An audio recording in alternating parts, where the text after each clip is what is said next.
Hey everyone, William Strife here with a guide over weapons in Borderlands 2. That's right, guns, armament, equalizers, peacekeepers, ordnance, munitions, artillery, firearms, pea shooters, hardware, the Saturday night special. It doesn't matter what you call them, because they're all made for the same reason: shoot to kill.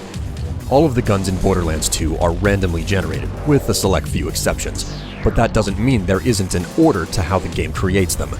There are a lot of factors the game takes into account when making each gun you find, and one of the dominating elements, beyond your level, is the brand or manufacturer. In Borderlands 2, there are 8 different gun manufacturers that create all of the armament found on Pandora. Each individual brand carries its own special features, and who made the gun directly influences its power, reload speed, accuracy, whether or not it has an elemental effect, etc. When deciding whether or not to replace your old gun with the one you just found, you should think about the manufacturer, because it can make a world of difference for how you tackle combat. The first gun manufacturer is Dahl. Dahl weapons predominantly have a military design, usually coming with some sort of camo paint job and military codename. Dahl makes pistols, submachine guns, assault rifles, and sniper rifles, and what makes their arms special is how, when aiming down the sights of any given arm, it will have a burst fire effect. And many of the guns also have a fully automatic function when fired from the hip, except for sniper rifles, which remain single shot. The burst fire function can get in the way though, especially with sniper rifles, but it's a valuable feature nonetheless. Keep that in mind the next time you see a Peacekeeper made by Dahl. Jakobs firearms have an old Western style in their design and names, and are commonly made of wood with unpainted metal. Jakobs sticks to producing pistols, shotguns, assault rifles, and sniper rifles, and their uniqueness lies in their power. Jakobs guns will commonly have the highest damage rating of any arms of the same level. Also, some of the guns can be fired as fast as you can shoot them, meaning that they have no limit to rate of fire beyond your own ability to rapidly pull the trigger.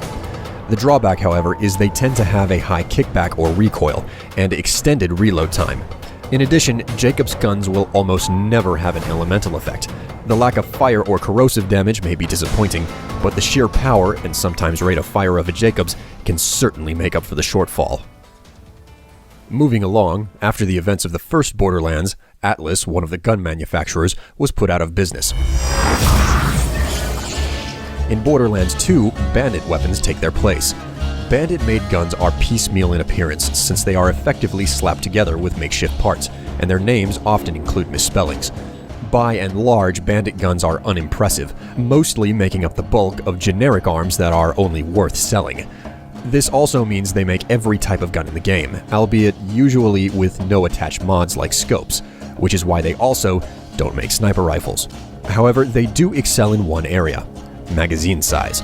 Most Bandit weapons come with extended clips, and reinforce that all you need to do is shoot more bullets. While you may find one or two nice Bandit-type guns, you probably shouldn't be sticking with this brand very much. Now for the pseudo-Russian manufacturer, Vladof. Vladof firearms, like the previous Bandit brand, are all about firing more bullets and bigger magazines. However, unlike the Bandit guns, Vladof firearms are renowned for having a high rate of fire.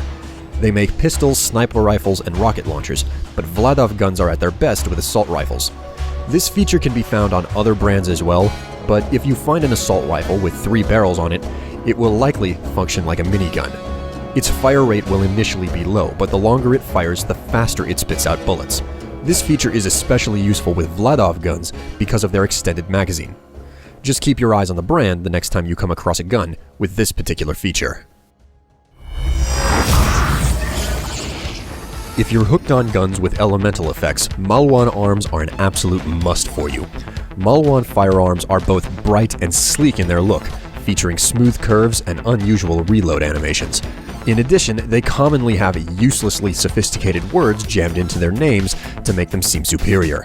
What makes them stand out the most, though, is how every gun sporting the Maliwan mark has some sort of elemental effect, whether it be corrosive, shock, fire, or slag.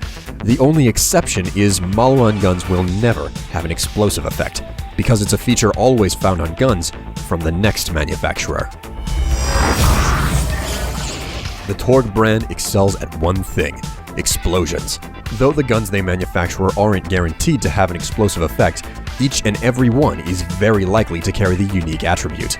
In addition, the pistols, shotguns, assault rifles, and rocket launchers Torgue makes are named with lewd puns, which makes all the more sense, since they do have a tendency to explode all over the place and make a mess of things. Of course, there's another weapon manufacturer who specializes in explosions, but of a different type. Guns of the Tediore brand are easily the most unique in the entire game of Borderlands 2. Unlike firearms made by the competition, which force you to reload whenever the clip empties, Tediore guns are just thrown away and a new one is digistructed in your hand. That's not all either. The discarded gun will explode like a grenade on impact, and if it has an elemental effect, that feature is applied to the explosion too. The downside to this, though, is manually reloading a Tediore gun means you also throw away the ammunition left inside of it. Literally. However, the more bullets left inside of the gun, the bigger the explosion it creates on impact. To top everything off, Tediore guns are also renowned for reloading at an incredibly fast rate, even though their other specs can be a bit lacking. The final arms manufacturer to cover is the big, the bad, the evil Hyperion Corporation. Guns created by Handsome Jack's company commonly carry names that sound professional and businesslike. They also commonly have some sort of paint job involving yellow, seeing as how that's the trademark color of Hyperion. The unique feature that all Hyperion arms carry, though, is what's known as reverse recoil.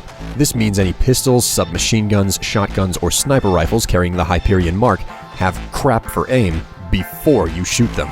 Instead of the gun's aim bouncing around more after every shot, shooting actually steadies the gun and increases accuracy. This means Hyperion guns are at their best in the middle of a bullet frenzy, when you find yourself just spraying bullets in the right direction instead of taking the time to carefully line up your shots. There you have it. Those are all 8 gun companies on Pandora that make every last firearm you'll ever pick up in the game. No two guns are exactly the same, and the way each brand influences a gun's functionality can make or break what you will and won't use. Just try to keep in mind what you've heard here, and you'll be on your way to picking the best gun faster, and potentially playing with hand cannons in ways you never thought you would. Thanks for watching and listening. I'm Strife, and this has been a video from Visage Guides, with effects by Kerosene Dreams.